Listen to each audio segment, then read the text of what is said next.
Hi friends, welcome to Surya's view YouTube channel. Stunt పొలిటికల్లో ఈ మాట మనం వింటూనే ఉంటాం. ఏదైనా ఒక పెద్ద ఇష్యూ వస్తే కనుక పొలిటికల్ లీడర్స్ ఏం చేస్తారంటే దాన్ని పాసిఫై చేయడానికి ఇంకొక ఇష్యూని క్రాపప్ చేస్తారు. అది పొలిటికల్ స్టంట్. అట్లాగే మరి ఈ స్టంట్ ఎందుకు వచ్చిందో నాకు తెలియదు. అది మీరే చెప్పాలి.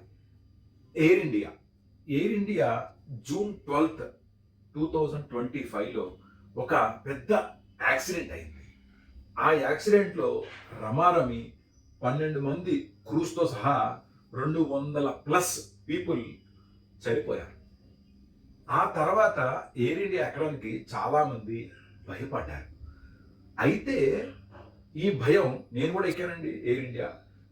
ఆల్మోస్ట్ మీరు ఆ ఇన్సిడెంట్ అయిన తర్వాత చూస్తే కనుక ఒక నెల తర్వాత కూడా ఎయిర్ ఇండియా చూస్తే కనుక మొత్తం ఫ్లైట్లో మ్యాక్సిమం రామారావు 40 మంది ఉండేవాళ్ళు. అలాంటి ఎయిర్ ఇండియాలో ఈరోజు ఫుల్ అయిపోయిందండి ఎయిర్ ఇండియా. ఇది ఎవరి స్టంట్?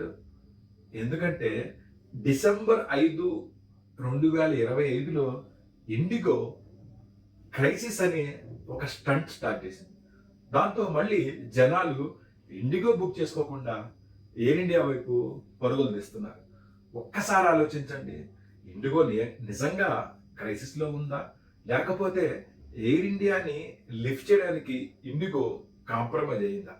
ఒక్కసారి ఆలోచించండి.